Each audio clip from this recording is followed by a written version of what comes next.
5 তারিখের পর থেকে আজকের এই 31 তারিখ পার হয়ে আজকের 1 তারিখ পর্যন্ত বারবার ঘোষণা দেখেছে আমাদের অভিভাবক যিনি, শুধু বাংলাদেশের না, গোটা পৃথিবীর ইসলামী আন্দোলনের অভিভাবক তিনি এখন ডাক্তার শফিকুর রহমান।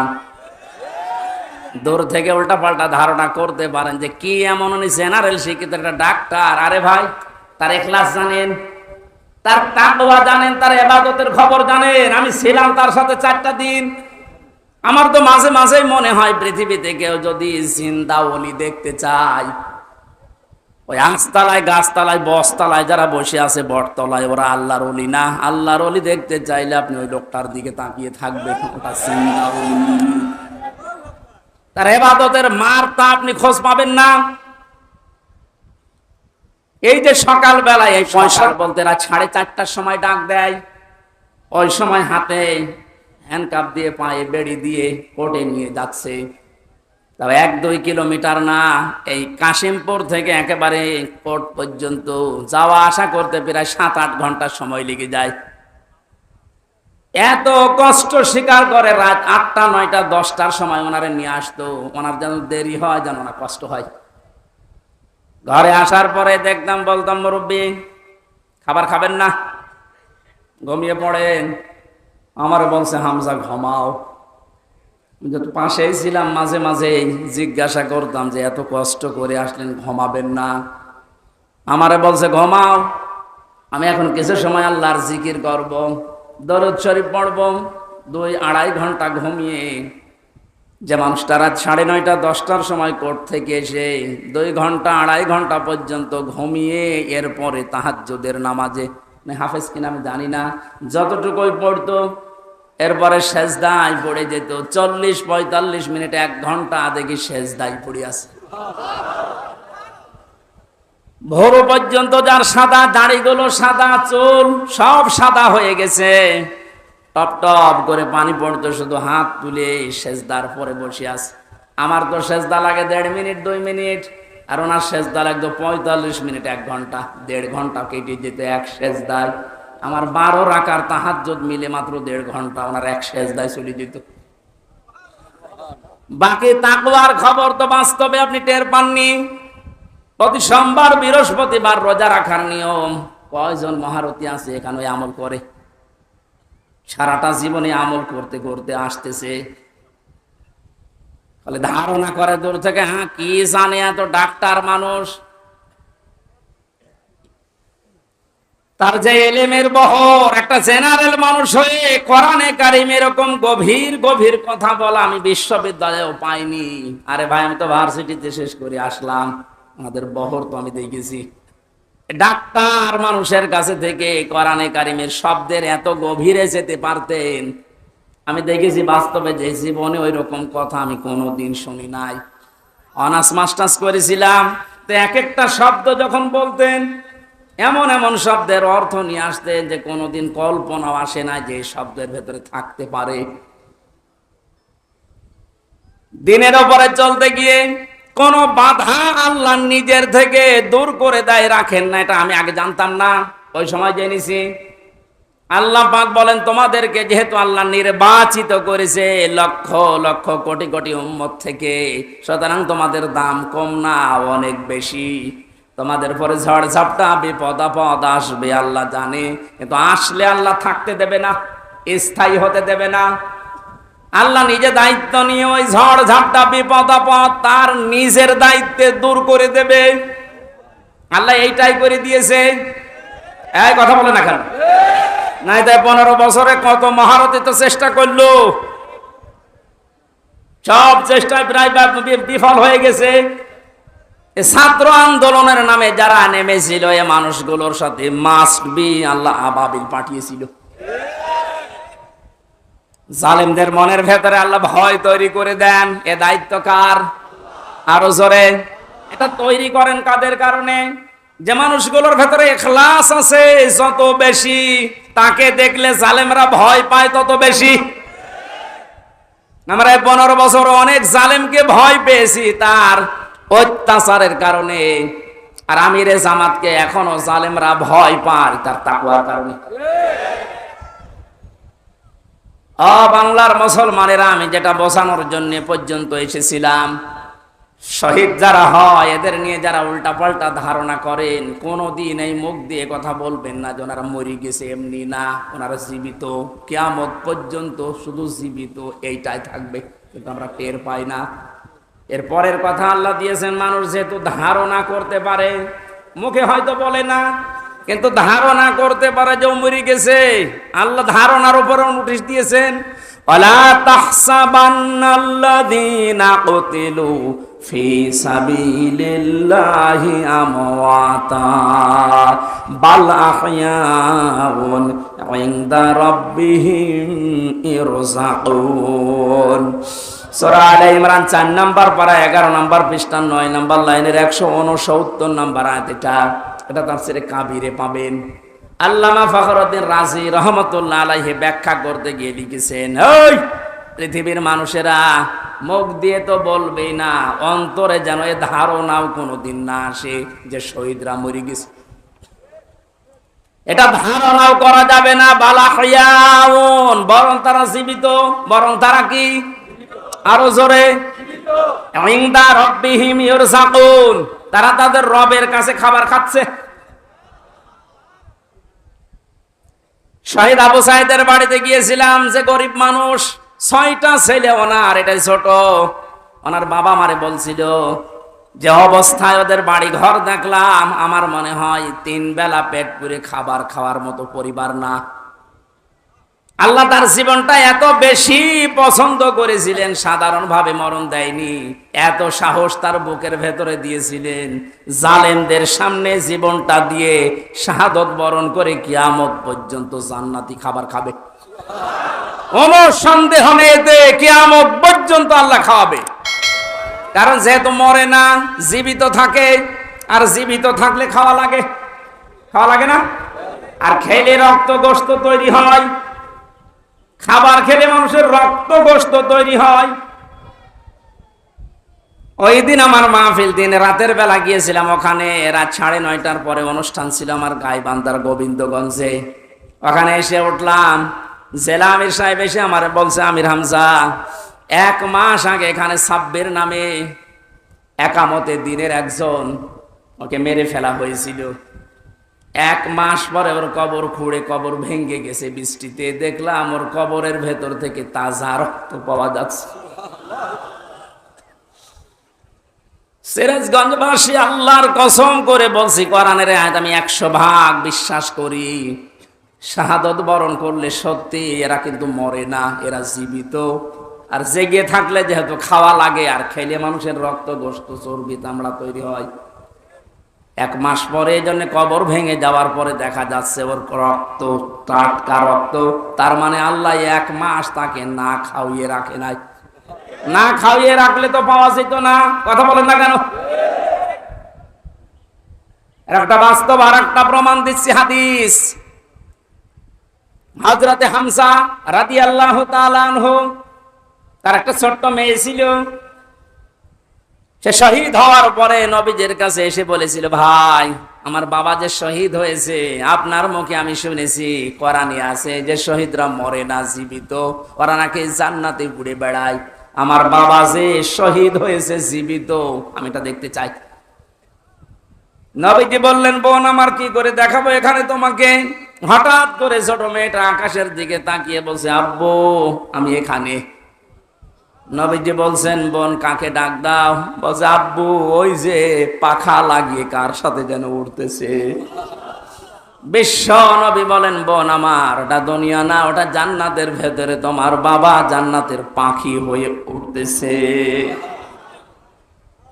এই লোকটাকে 70 টুকরা করা হয়েছিল, এক লজ্জা স্থান কেটে 3 টুকরা করেছে, বিভিন্ন জায়গায় ছড়িয়ে ছিটিয়ে দিয়েছে, উহুদের ময়দানে, পাহাড়ি এলাকায়।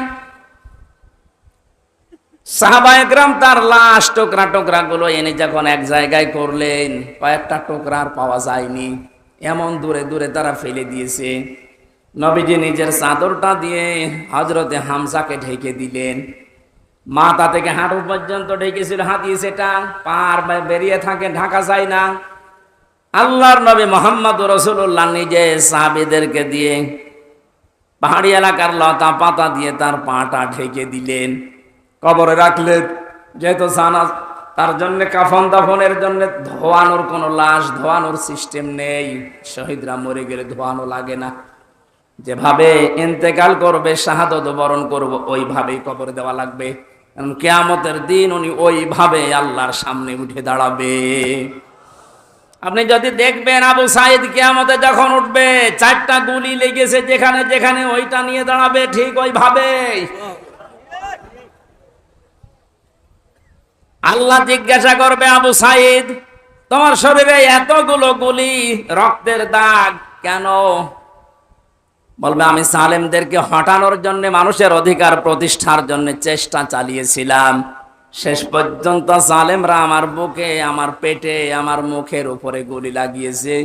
যে সমস্ত জায়গায় গুলি লেগেছে ওই জায়গাগুলো একেবারে জিন্দা নিয়ে তোমার সামনে আমি হাজির হয়ে গেছি। হযরতে হামজাকে আল্লাহর নবী কবরে রাখলেন। এই ডিস্টার্ব হচ্ছে কেন? ডাক দিয়ে বলেন হামজাকে, রব্বুল আলামিন এই যে আমার চাচাকে আমি কবরে রাখলাম, এখন পর্যন্ত আমার চাচার উপরে আমি রাজি আছি, খুশি আছি। মাবুদ আমি তোমার গোলাম হয়ে বলছি, তোমার রাসূল হয়ে দাবি করছি, আমার চাচা হামজার উপরে তুমি রাজি হয়ে যাও। নবীজি বলেন যদি আমি রাজি হয়ে গেছি, আল্লাহ তুমি রাজি হয়ে যাও। আল্লাহ দেরি করবে? দেরি যে করে না, এই আয়াত তার প্রমাণ তাফসিরে পেয়েছি আমি। ওনাকে কবর দেওয়ার 30 বছর পর কবরটা ভেঙে গিয়েছিল। মদিনা একটা ঢল হওয়ার কারণে দেখে রক্ত ভেসে আসতেছে পানির ভেতরে। ওই সময় হযরতে হামজার সাথে যারা ছোট বয়সে যুদ্ধ করেছিল তারা এখন মুরব্বী হয়ে গেছে। রক্ত অনুসন্ধান করতে করতে গিয়ে দেখে 30 বছর আগে মুহাম্মদুর রাসূলুল্লাহর চাচা হযরতে হামজাকে ওরা যেখানে যেখানে আঘাত করেছিল তরবারি দিয়ে, ওই জায়গাগুলো দিয়ে ফিনকি দিয়ে রক্ত বের হচ্ছে। বাংলার মুসলমানেরা ভালোভাবে মিলান, আল্লাহ যে আহয়াউন দিয়ে শেষ করেননি, ইনদা রাব্বিহিম ইরযাকুন, তারা তো জীবিত এবং খাবার খায়। উনি যে খাবার খেয়েছে তার প্রমাণ 30 বছরের তাজা রক্ত। কথা বলেন না কেন? এই জন্য কোনোদিন এই ধারণা করবেন না যে যারা শহীদ হয়ে গেল এরা মরে গেছে, বলবেন তো নাই, ধারণাও করা যাবে না। এই শহীদদের আত্মার মাগফিরাত আল্লাহ ওদেরকে এমনিতেই মাফ করে দিয়েছে। কারণ কি? ওয়ালিয়াকুলামাল্লাহুল্লাযীনা আমানু ওয়া ইয়াত্তাখিযা মিনকুম শুহাদা আল্লাহু লা ইউহিব্বুয যালিমিন। রব্বুল আলামিন বলেন, কিছু মানুষকে আমি সাধারণভাবে মরণ দিতে চাই না। যার ঈমান এবং যার অ্যাক্টিভিটিস কাজকর্ম আমার কাছে পছন্দ হয়, ওই মানুষটাকে আমি আল্লাহ শাহাদতের মরণ দিয়ে ধন্য করে দেই। আর জেনে রাখো আয়াতের শেষের কথা, আল্লাহু লা ইউহিব্বুয যালিমিন। কোন জালেমকে আমি ভালোবাসছি না, বাসবো না। এটা মোজারে বর্তমান ভবিষ্যৎ, প্রেজেন্ট ফিউচার। এজন্য জালেম যারা, তাদের কপাল বড় খারাপ। আপনার দুনিয়াও শেষ, আখিরাত তো শেষই। আমি দোয়া করলেও হবে না জালেমদের জন্য, কারণ আল্লাহু লা ইয়াহদিল কওমাজ জালিমিন। জালেমদেরকে আল্লাহ হেদায়েত দিচ্ছে না, দেবে না। আমরা আর যাই করে যেন জালেম হয়ে না যায়। এই শব্দটা যেহেতু খুব গুরুত্বপূর্ণ, জালেম। আজ অনেক জালেম বিদায় নেওয়ার পরে এখন অনেকে নব্য জালেম হওয়ার জন্য চেষ্টা চালাচ্ছে। গতকালকে চুয়াডাঙ্গার একটা খবর শুনলাম, আমি কোরআনের আয়াতের সাথে মিলিয়ে আশ্চর্য হয়ে গেছি। জালেম বিদায় নিল, এ জালেম আসলো কোত্থেকে? সূরা বাকারার 114 নম্বর আয়াতটা। এই এদিকে তাকান। অমান আযলামু মিম্মান মানাআ মাসাজিদাল্লাহি আইয়ুযকারা ফীহা ইসমুহু ওয়া সাআ ফী খারাবিহা ইলা আখির আয়াত। কোরআনে কারীম থেকে দার্স দিচ্ছিল, এক জালেম এসে বলছে এটা বন্ধ করো, এটা মসজিদের ভেতরে রাজনীতি চলবে না। আমি মিলিয়ে দেখলাম কোরআনে কারিমের আয়াত আল্লাহ মনে হয় ওর নাম দিয়েই নাযিল করেছে। আমান আসলাম, আল্লাহ বলেন বড় জালেম দেখতে চাও? আমি আল্লাহর দৃষ্টিতে সবচাইতে বড় জালেম ওই লোকটা মিম্মাম মানা মাসাজিদ আল্লাহ, যে লোকটা আল্লাহর মসজিদের ভেতরে নিষেধ করে আইয়ুযকারা ফিহা ইসমুহু, তার নামের জিকির করতে, তার নামের আলোচনা করতে আল্লাহর ঘর মসজিদে যারা নিষেধ করে এরা আল্লাহর দৃষ্টিতে বড় জালেম। আমরা মনে করছি জালেম হয়তো বিদায় হয়ে গেছে, না, এখনো নব্য জালেম তৈরি হচ্ছে। এজন্য জালেম যদি কেউ হয়ে থাকেন, বুঝে হন আর না বুঝে হন, থামেন, আপনার কপালে আগুন লাগবে।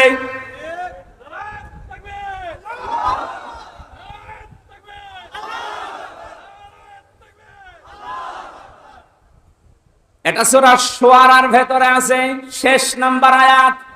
আল্লাহ বলেন অতি শীঘ্রই জালেমরা তাদের পরিণতি, তাদের আশ্রয়স্থল দেখতে পাবে। এই জালেমরা যেমন আজ দেখতে পাচ্ছে, এত বড় দরবেশ কেউ দেখলাম জুলুম করার ফল কি? দাড়ি কেটেও বাঁচতে পারে না। আল্লাহ বলেন জালেমদেরকে আমি ধরি, কারণ জালেমের বিরুদ্ধে আমার মামলা। কার মামলা? শব্দটা লক্ষ্য করেছেন?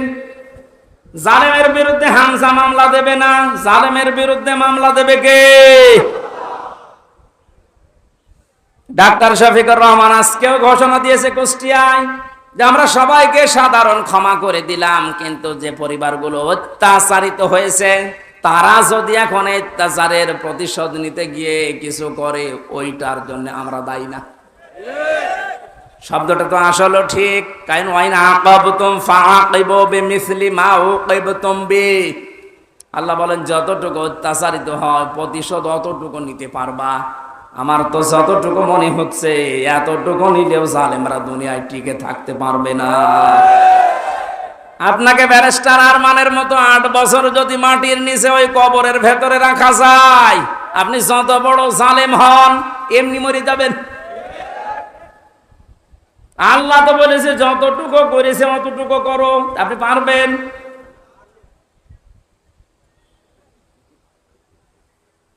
আমার উপরও যতটুকু অত্যাচার হয়েছিল, আমি চাই যাদের দ্বারা হয়েছে, যে মানুষগুলোর ইঙ্গিত হয়েছে, আমি ওই মানুষগুলোকে অতটুকু না করে ছাড় দেব না।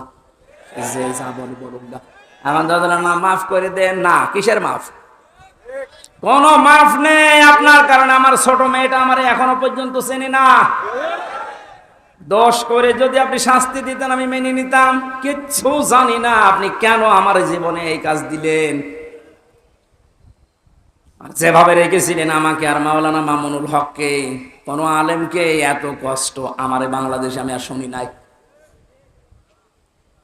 আপনি আমার মতো একটা ছোট মানুষকে 24 ঘন্টা তালাবদ্ধ রেখে মনে হচ্ছে আমি ফাঁসির কন্টেম সেলে আছি, কত বড় অপরাধী। অথচ যে মামলাও দিয়েছিলেন, শাস্তি দিলেও 3 মাসের বেশি আপনি রাখতে পারেন না। এটা মূল্য চুরি মামলা। জালেমদেরকে মাফ করে দেওয়া মানে মজলুমের উপরে অবিচার করা। এক কথা বলছে না?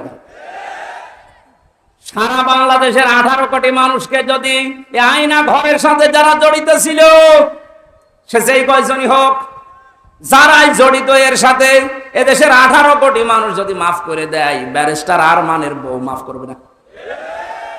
আপনি ওই জায়গায় থাকলে আপনারও মনে হতো না আমি মাফ করবো না। আপনি যদি প্রথমেই বলে দিতেন যে তাকে আমরা মেরে ফেলেছি, মেয়েটা অন্য জায়গায় বিয়ে করতে পারতো। এক কথা বলছে না? কারণ এমন অবস্থায় রাখলেন তার বউটা বিয়েও করতে পারে না 1টা বছর।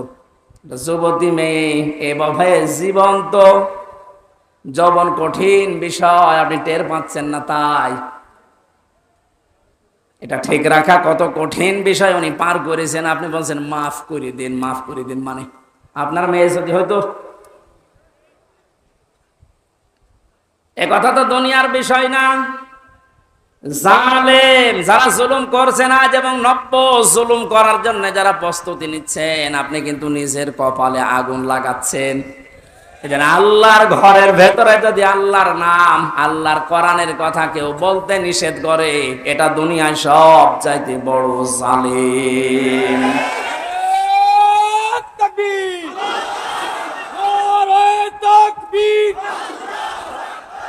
ইসলামের শত্রুরা, ইসলামের শত্রুরা,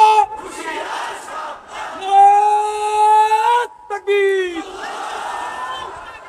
এবার একটা কঠিন আয়াত বলছি, খুব ভয়ঙ্কর এটা। আমি যে জালেম জালেম জালেম বলছি বারবার, কেন জানেন? কারণ জালেমদের বিরুদ্ধে আল্লাহ নিজে অভিযোগ দায়ের করবেন, নিজে মামলা ঠুকে দেবেন। ইন্নামাস সাবিলু আলাল্লাযীনা ইয়াযলিমুনান নাস। সূরা সূরার 42 নম্বর আয়াত প্রথম অংশে আছে, আল্লাহ পাক বলেন অবশ্যই আমি আল্লাহ নিজে মামলা দেব জালেমের বিরুদ্ধে, যারা মানুষ হয়ে মানুষের উপরে জুলুম করেছে, অত্যাচার করেছে। যারা বাংলার জালেমেরা, আপনার দুনিয়ার জীবন শেষ, আর আখেরাত তো আপনি আল্লাহর মামলার আসামি। যিনি বিচারপতি, যিনি রায় দেবেন, তিনি যদি মামলার বাদী হয়, তা আপনি তো একেবারে সরাসরি খালাস পেয়ে যাবেন। বলেন না কেন? আমার মামলার যারা আসামি, যারা বাদী ছিল, যারা আমার মামলার যারা বাদী ছিল, তারা টাকা পয়সা বহু খেয়েছে আকিস গ্রুপের কাছ থেকে। গত পরশু দিনও আকিসের মালিক আমারে বলছে, হুজুর আপনাকে আমরা চাকরি দিয়েছিলাম আমাদের মসজিদের খতিব হিসাবে, ওই শয়তানরা আপনাকে পেছে ফেলে আমাদের কাছে কয়েক কোটি টাকা 5 তারিখের আগ পর্যন্ত নিয়েছে। যদি 5 তারিখ না আসতো, ওরা এখনো টাকা নিত। আমার মামলার আয়োজক লোকটা মেজানুর রহমান, টেকের হাটে বাড়ি। আমার মনে হয় ওরে পেলে পিটিয়ে মানুষ জনগণ মেরে ফেলবে। আর বাকিগুলোর নাম একবার বলেছিলাম ওই কুষ্টিয়ার এক মাহফিলে, তারা পরের দিন বলছে, হুজুর আর নাম বললেন না, কিছু হলে কিন্তু আমরা মারা পড়ে যাব। কেমন ভয় আছে জালেমরা দেখেন। তবে এই যে লোকটা, এই লোকটা 5 তারিখের আগের দিন 4 তারিখ রাত্রে টাকা নিয়েছে। এই মামলার আয়ুটা ওই এখন নাই, থেমে গেছে। আমার মনে হয় 5 তারিখ বাংলাদেশে না আসলে ও শয়তান এখনো টাকা নিত।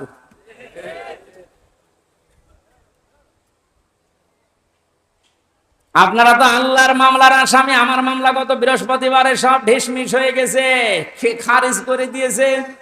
বিচারপতি দেখে বলছে এটা মামলা হইলো, অথচ ওই বিচারপতি 5 তারিখের আগে বলতো এটা কিছু করা যাবে না। 5 তারিখের পরে এখন এই বৃহস্পতিবারে ও নিজে দেখে বলছে কি বিচার করব, কোনো মাল নেই। অনেক নিজে পড়ে পড়ে দেখছে, বলছে কোনো মাল ম্যাটারেস নেই, কি দেখে বিচার করব, যা সব বাদ। আমাদের সবাইকে খালাস দিয়ে দিয়েছে। এই যে খালাসি যখন দিয়ে দেবেন, 3 বছর আপনি বিনা কারণে জেল খাটালেন, কোন কারণে? খালাস দেওয়া মানে কি? কোনো অপরাধ নেই, কোনো দোষ আমরা পাইনি নাকি? খালাস দেওয়া মানে তো এই, তাহলে দোষ তো আমার নেই, আপনি নিজেই প্রমাণ করে দিলেন। বিনা কারণে যে 3টা বছর নষ্ট করলেন। গতকালকে একজন মুসলমান হয়েছে পরশুদিন। আমার মনে হয় 3টা বছরে যদি আমি বাইরে থাকতাম, এই 20 সালের আগ পর্যন্ত 53 জন মানুষ মুসলমান হয়েছিল কোরআন শোনার পর। বের হয়ে একজন হয়ে গেল। 3 বছর থাকলে আমার মনে হয় এখনো পর্যন্ত 50 জনের উপরে মানুষকে আমি জান্নাতে নিতে পারতাম। আপনি সুযোগ থেকে বঞ্চিত করে দিলেন।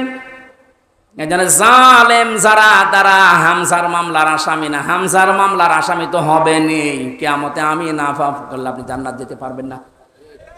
আর সব চাইতে বড় দুঃখ আপনার জন্য, আপনি আল্লাহর মামলার আসামি। আল্লাহ আমাদের হেফাজত করুন জালেম হওয়া থেকে, বলেন আমিন। আমিরে জামাত শুধু একবার একটু ইঙ্গিত দিয়েছে, এক জালিমের হাত থেকে মুক্তি পেয়েছে, আর কোন জালিম যেন আমাদের মাথার উপরে বসতে না পারে। আর অনেকের এখন দেখছি চুলকানি আরম্ভ হয়ে গেছে। কোন কারণ আপনার চুলকানি আসবে? আপনি কি জালেম? তার মানে আপনি নিজের থেকেই মনে মনে ভাবছেন যে আমি এগুলো করছি, সামনেও করব। আপনিও জালেম। ঠাকুর ঘরে কে রে? আমি তো কলা খাই। অনেকে আপনার নাম বলে বলেছে, বলেন কোন কারণে নিজের দিকে টেনে নেন?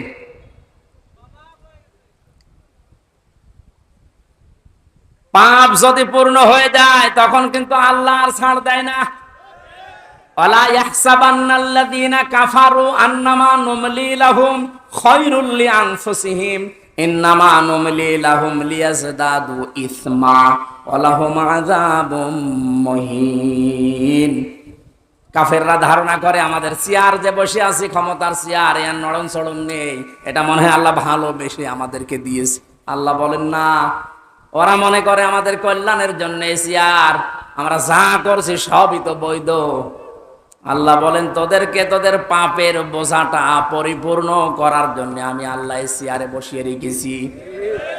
ওরা সর্বশেষ পাপের বোঝা পরিপূর্ণ করেছে ইসলামী আন্দোলন, একামতে দিন, জামাত ইসলামকে নিষিদ্ধ করার মাধ্যমে। এটা না করলে পাপের বোঝা পরিপূর্ণ হচ্ছিল না। যেই শয়তানগুলোর পরামর্শ এটা করেছিল, শয়তান এখন সব ডিম খাচ্ছে, সবগুলো ডিম খাচ্ছে, পচা ডিম। কথা বলে না কেন? লিয়াজদাদু ইসমা, ওদের পাপের বোঝা 5 তারিখের আগ পর্যন্ত পূরণ হয়নি। যেই করেছে 1 তারিখে, 4 তারিখের ভেতরে আল্লাহ সব কমপ্লিট করবে। আল্লাহুম আযাবুম মুহিন, ওদের জন্য অপমানজনক শাস্তি। এর চাইতে আর কত অপমান হবে বলেন? বলছিলেন না জেলা আমির যে কেক মারছে, আমার মনে হয় আমরাও সুযোগ পাচ্ছি না, সুযোগ পেলে আমরাও 2-1টা দিতাম। কারণ আপনারা যা করেছেন আমার সাথে, কম বেশি এই দেশে যদি 10 জন আলেমকে পরিস্থিতির দিক থেকে, এলেম আমল না, শুধু পরিস্থিতির দিক থেকে 10 জন মানুষকে সারা বাংলাদেশে চেনে, তার ভেতর আমি একজন। পেটের ভেতর থেকে শুনতে শুনতে আসে যে হামজা বলে একজন আছে। গাড়িতে আসার সময় মায়ের কোলে বসে বসে কি খাচ্ছে, চিপস খাচ্ছে, আর বলছে ওই যে হামজা দাস। তার মানে ও পেটের ভেতরে শুনে এসেছে যে হামজা নামে একজন আছে। এইরকম একটা পরিচিত মানুষের সাথে আপনি আমার মাজায় দড়ি দিয়ে, মায়ের ভেতরে বেড়ি দিয়ে, তাও ডান্ডা বেড়ি, হাতের ভেতরে আপনি হ্যান্ডকাপ দিয়ে, কালো কাপড় দিয়ে চোখ বেঁধে আপনি 11 ঘন্টা টাঙিয়ে রাখলেন, আপনি মানুষ। আবার যখন দড়ি দিয়ে টেনে নিয়ে যেত আদালত প্রাঙ্গণে, মনে হতো তো ছাগল টেনে নিয়ে যাচ্ছে। আর ওই কয়েকতলা আছে তো, ওই অন্য জায়গা থেকে একে অন্যের সাথে তাকিয়ে টিপমনি কাটতো, ঠিকই হচ্ছে। এবার আমরাও বলি যে ঠিকই হচ্ছে। ওই আপনি সব বলেন, আপনি সব বলেন।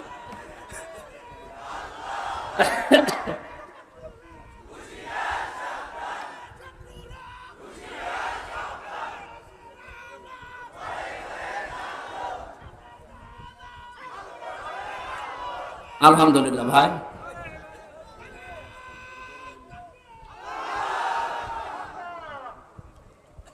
আমাদের মুরব্বী, আমাদের মাথার তাজের কথা মতো আপনাদেরকে আমরা মাফ করে দিলাম, কিন্তু আপনারা যা করেছেন, কোরআন হাদিস পড়ে যা বুঝছি, আল্লাহ আপনাদের মাফ করবে না, আল্লাহ নিজে আপনাদের বিরুদ্ধে মামলা দেবে। জালেম যারা এবং জালেম এখন যারা নতুন করে হচ্ছেন, আপনারা আল্লাহর মামলার কেসের আসামি। খুব গুরুত্বপূর্ণ বিষয় এটা, খেয়াল করে জীবন চালাবেন। যে মানুষগুলোর আত্মার মাগফিরাত এবং রূহের আহত মানুষদের সুস্থতায় কামনায় তাফসির মাহফিলের আয়োজনে, বিশাল আয়োজনে যারা আঞ্জাম দিয়েছে, যারাই খেদমত করেছে এত বড়, আল্লাহ প্রত্যেককেই তাদের মনের কামনা বাসনা পূরণ করুন। আমরা বারবার বলছি, আমরা কিন্তু এখনো পর্যন্ত বিজয় অর্জন করতে পারি নাই, আমরা শুধুমাত্র স্বাধীন হয়েছি কেবল। আমরা জুলুম মুক্ত হয়েছি, এখনো পুরোপুরি না, ষড়যন্ত্র তো থেমে নেই। এই জন্য আসল বিজয় হবে তখন যখন দেখব কোরআনে কারিম দিয়ে 56,000 বর্গ মাইল চলছে।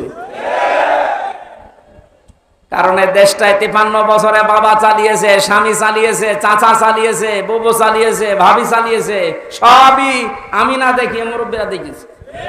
এক কথা বলে না কেন? শুধুমাত্র এখন দেখতে বাকি আছে এইটা দিয়ে চললে কেমন লাগে, এইটা দিয়ে যেন সংসদ চলে, দেশটা চলে, দেখতে চান না?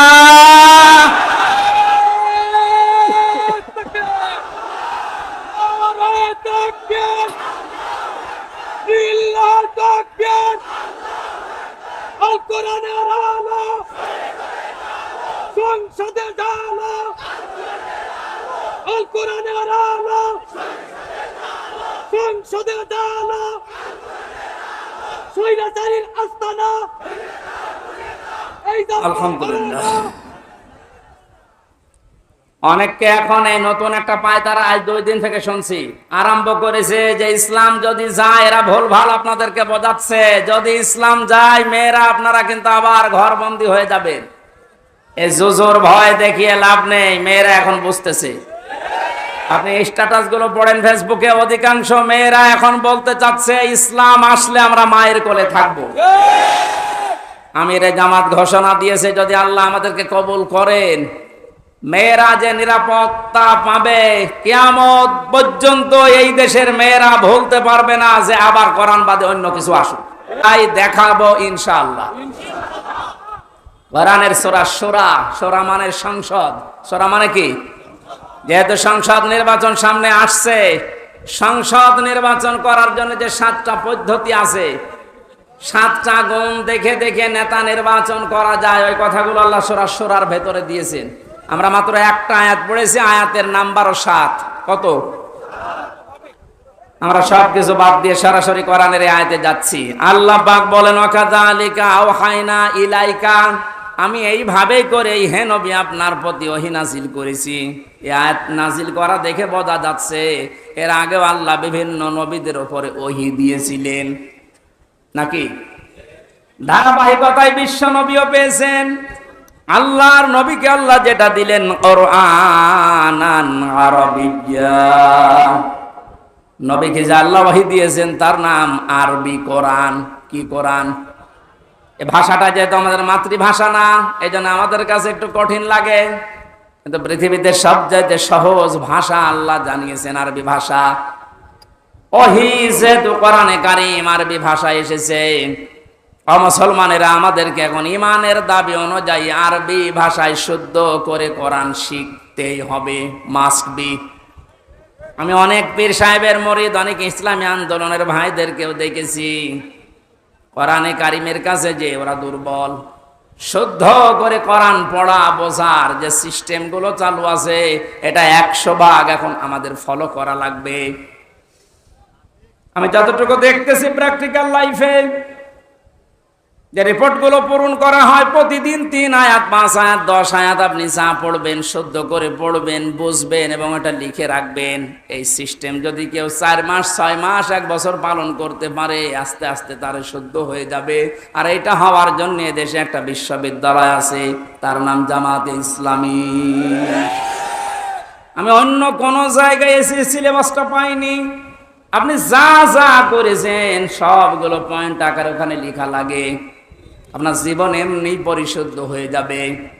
নিজেকে যদি পবিত্র করতে চান, পরিশুদ্ধ করতে চান, ফিরে আসেন। আহ্বান জানাচ্ছি, দাওয়াত দিচ্ছি। নয়তো আবার বলবেন যে আল্লাহ আমি দাওয়াত পাইনি। এই জন্য দাওয়াত দিয়ে দিলাম। যদি বিশ্ববিদ্যালয়ে পড়ার ইচ্ছা থাকে, আপনি মূর্খ মানুষ হন, অসুবিধা নেই। বিশ্ববিদ্যালয়ে যদি পড়াশোনা করার মন মানসিকতা থাকে, ইচ্ছা থাকে, বাংলাদেশ জামাতে ইসলামীতে আপনি যোগ দিয়ে পড়া দেখবেন বিশ্ববিদ্যালয়ের মতো। আপনার জীবন ঠিক ওই ধাঁচে গড়ে তুলবে। একটা মানুষ সব দিক থেকে পারদর্শী হয়, অথচ লোকটা দেখেন ডাক্তার। আজকে কুষ্টিয়াতে ভাষণ দেওয়ার সময় তিনি উদাহরণ দিচ্ছিলেন, উনি কিন্তু একটা সার্জন ডাক্তার, অপারেশন করতেন। তার মানে ডাক্তারি লাইনে উনি সর্বোচ্চ। কোরআনে কারিমের লাইনে তো আমি নিজে দেখেছি তার জ্ঞানের বহর এবং শুদ্ধ। হাদিসের লাইনে উনি পাণ্ডিত্য অর্জন করেছে অনেক আমাদের মতো হাজারো আলেমের চাইতেও বেশি। ইংরেজিতে বক্তব্য দিচ্ছে। অনেকে আছে ইংরেজি বক্তব্য দূরের কথা, ইংরেজির নাম শুনলে ভয় পায়। কথা বলছে না কেন? চারিদিক থেকে জ্ঞান অর্জন করার জন্য লোকটাকে যে জায়গা থেকে তুলে নিয়ে এসেছিল আল্লাহ, ওখানে যদি এতদিন থাকতেন বড় নাস্তিক হয়ে যেতেন ইনুর মতো। সেখান থেকে আল্লাহ তুলে এনে কত বড় দায়িত্ব দিয়েছে তার মাথার উপরে। এই জন্য এই বিশ্ববিদ্যালয়ে আপনিও ভর্তি হতে পারেন, এখনো সুযোগ সময় আছে। আপনাকে আমরা জান্নাতে নিয়ে যেতে চাই বিশ্ববিদ্যালয়ে ভর্তি হওয়ার মাধ্যমে। সাফ কথা বলছি, জীবনে গুনাহগার যদি হয়ে থাকেন, গুনাহ অল্প স্বল্প যায় থাক, যদি একামতের দিন কায়েম করা লাগবে দিন, এই আন্দোলনের সাথে একনিষ্ঠভাবে ইখলাসের সাথে লেগে থাকতে পারেন, আমি কোরআন হাতে নিয়ে গ্যারান্টি দিতে পারি আল্লাহ আপনাকে জাহান্নামে দেবে না। সূরা সফের আয়াত।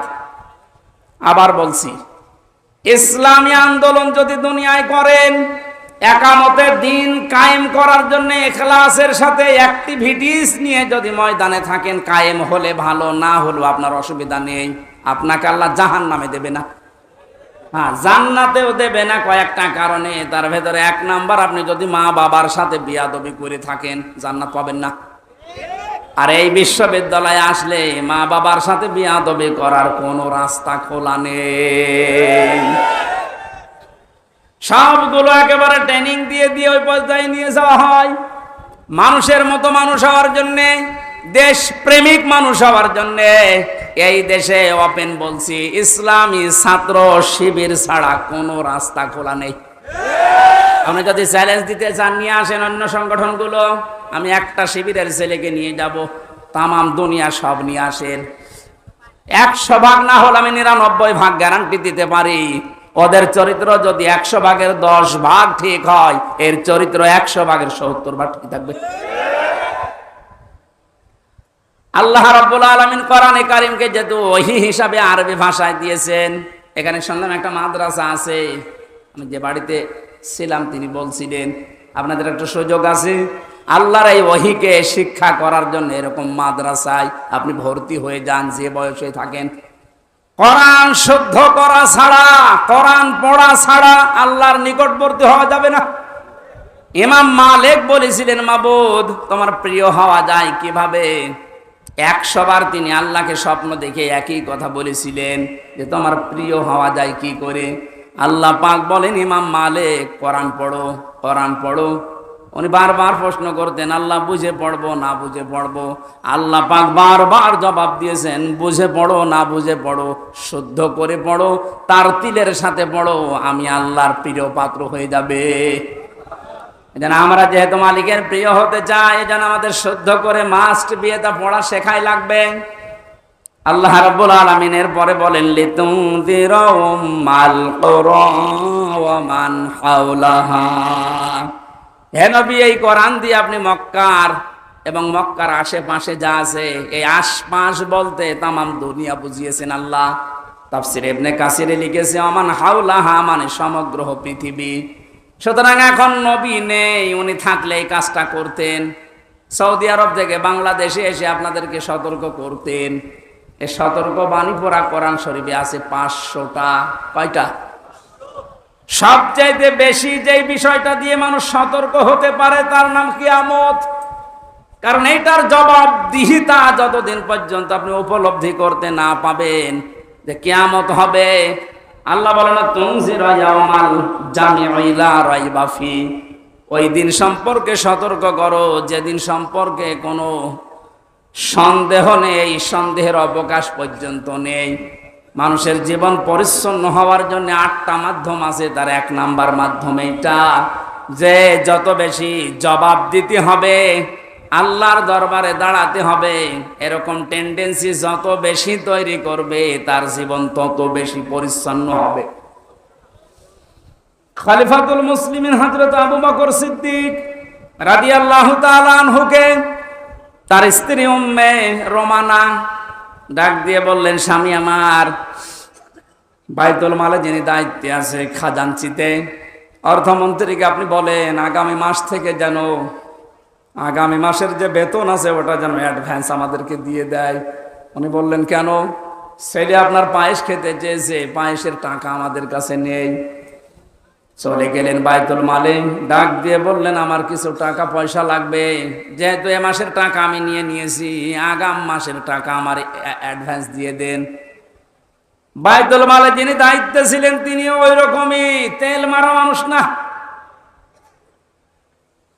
তিনি ডাক দিয়ে বললেন, খলিফা, টাকা আমি আপনাকে আগাম মাসের দিতে পারি, আপনি আগামী মাস পর্যন্ত বেঁচে থাকবেন, ওইটা লিখে দেন। উনি বলছে, টাকা আমার লাগবে না। বাড়িতে যে স্ত্রীকে বলছে, স্ত্রী, আমি পারলাম না, আমাকে এই কথা শুনিয়েছে। স্ত্রী ধৈর্যশীল ছিলেন, ধৈর্যশীলা বললেন ঠিক আছে, আপনি যখন পারলেন না, যেভাবে চলছে সংসার চলতে দেন। 15 দিন পর তিনি পায়েস রান্না করে দিয়েছে। হযরতে আবু বকর বললেন, স্ত্রী পেলে কোথায়? আপনাকে বলেছিলাম, আপনি তো অপারগতা প্রকাশ করলেন, আপনি পারেননি।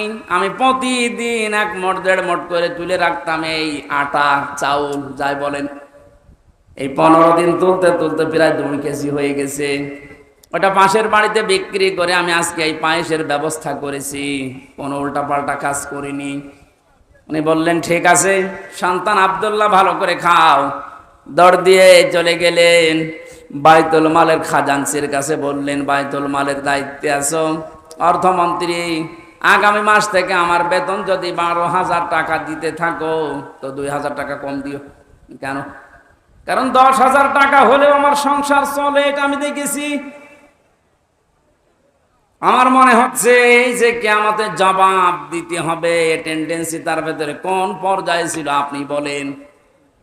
আর 1628 জন মানুষ দায়িত্বে আছে, দায়িত্বে যে সরকার আছে থাক, এর এই 1628 জন মানুষ শুধু এখন যদি আবু বকরের মতো এই চিন্তা নিয়ে দেশটা চালায়, আমার মনে হচ্ছে 16 ঘন্টায় এই দেশটা একেবারে রোল মডেল হয়ে যাবে।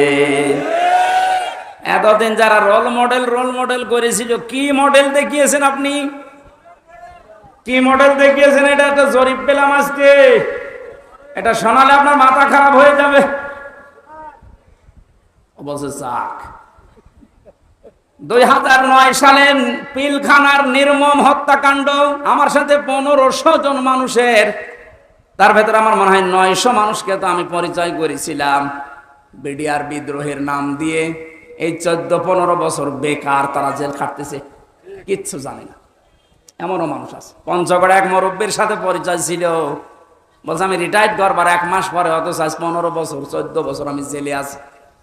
2013 সালে হেফাজতের কর্মীদের শাপলা চত্বরে যে নির্মম হত্যাকাণ্ড, 2014 সালে একক নির্বাচন, 2018 সালে কোটা আন্দোলনকারীদের নির্মম নির্যাতন, 2018 সালে নিরাপদ সড়ক আন্দোলনকারীদের নির্মম নির্যাতন, 2018 সালের নির্বাচনী গায়েবী ভোট, বিরোধী দলীয় নেতা কর্মীকে গুম, খুন, হত্যা এবং আয়নাঘর,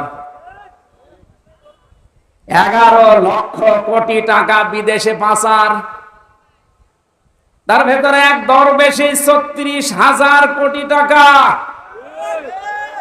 এটা 11 লক্ষ কোটি। দলীয় প্রয়োজনে পুলিশকে ব্যবহার, বাক স্বাধীনতা কেড়ে নেওয়া, সর্বশেষ 2024 সালে কোটা আন্দোলনের নামে গণহত্যা। এর একটা অস্বীকার করতে পারবেন? আমি দেয়নি, বিবিসি দিয়েছে জরিপটা।